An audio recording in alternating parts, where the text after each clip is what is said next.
Mr. Van Hong here again with week 8, day 5, essential math distance learning. And today we're doing decimal division.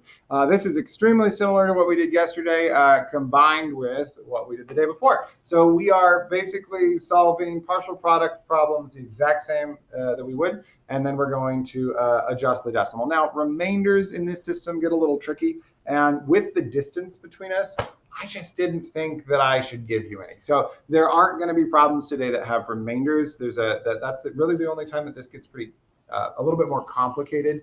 And so I just left them out because it's just going to be harder for me to help you with that without actually being there with you. So don't stress about that. You shouldn't get any remainders today also. So if you get a remainder, then the alarm bell should go off. So yeah, let's jump right in. We're going to do the exact same type of problems as yesterday, and we're going to completely ignore the decimals in the problems entirely. And then we're going to adjust them at the end to make sure that we get a right answer. So let's say that we're doing something like, I can't just pick random numbers. Let's see. I'm going to divide something by 3, and I'm going to be thinking ahead about something that will be divisible by 3, watching me think in live action. It's going to be 1.15 decimal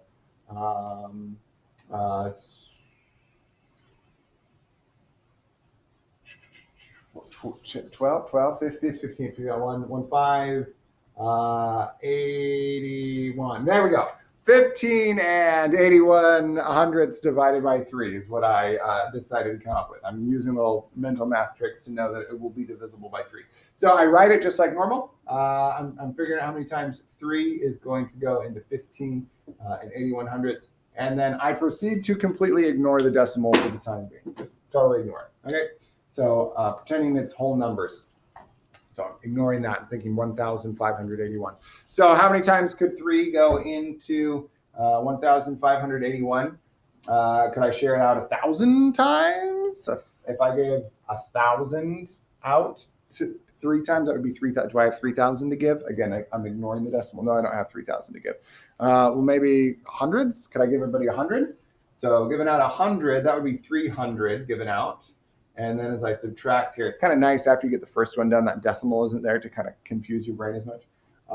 So then I still have 1,281 to give. I could do that several more times. That's good to know. In fact, I think I could probably give out 200 because that would be giving away 600. Sure enough, I can do that. 681. Hey, I can do that again. I'll give out another 200 to get rid of 600. Now there's just 81 left. All right, well, I think I can give everybody 10. In fact, I'm going to think ahead a little bit. If I give everybody 10, that would be subtracting 30. I'm pretty sure I have enough. I could give everybody 20 to get rid of 60. So that'll be 21 left at the end. I know that 21 divided by 3 is 7. I can give everybody 7 to get exactly 21, and there's nothing left. What did I give to everybody? 100, 300, 500, 27. 527 is not the final answer because what I've solved is 1,581 divided by 3, and it's actually 15 and 81 hundredths. So our known fact of 1,581, we have to pay attention strictly to the dividend. In the dividend, the decimal has shifted twice to the left. In other words, compared to my known fact, my answer is going to be 1/100th the size because the dividend is 1/100th the size, and the same thing's going to happen here. It's going to shift twice to the left for 5 and 27 hundredths as a final answer. And today you should 100% be checking these with a calculator when you're done, because all of them should work out without a remainder. So you should have the exact decimal answers. Okay.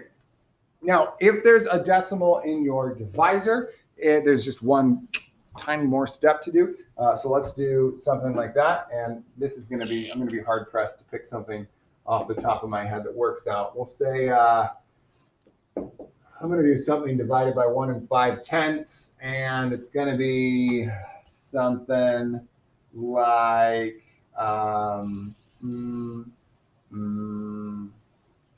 yeah, and then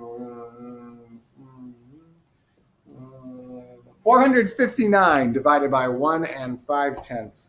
So I am going to, I may have said something slightly wrong earlier, but we'll get to that in a second. So when I've got a problem that looks like this, I said to ignore the decimal earlier. This was a mistake I said. I said ignore the decimal always until the end. Almost. If there's a decimal in our divisor, we want to get rid of it before we start the problem. The decimal in our divisor is really going to screw things up for us. So what we can do is we can just get rid of it. And we just ask ourselves, how many times do we have to shift the decimal to the right in the divisor until it doesn't matter anymore? And in this case, the answer is once. Okay, however many times you have to shift it to the right in your divisor, do the same thing in your dividend. So here's an invisible decimal that shifts over once to the right so that there's a 0 here.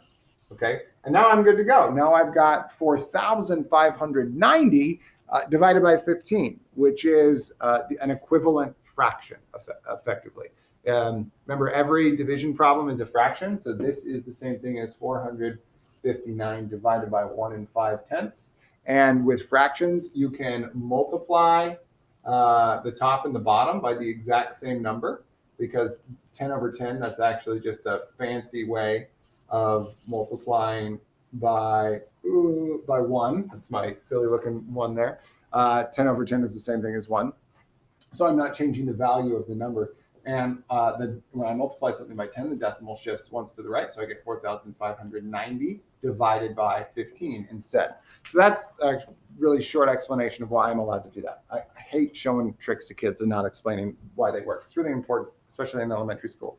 We understand why things work. So, okay, I've adjusted this problem, and now actually the decimal isn't even there, right? There's no longer a decimal for me to care about.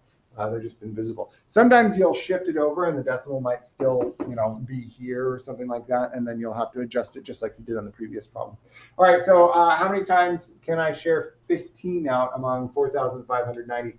Can I give it 100 times? I think I should be able to share it out 100 times, right? That would be 1,500 shared out. And so what's left is 3,090. Hey, I could share out 200 this next time because that's double that. So that'll be 3,000 shared out this time. So there's only 90 left.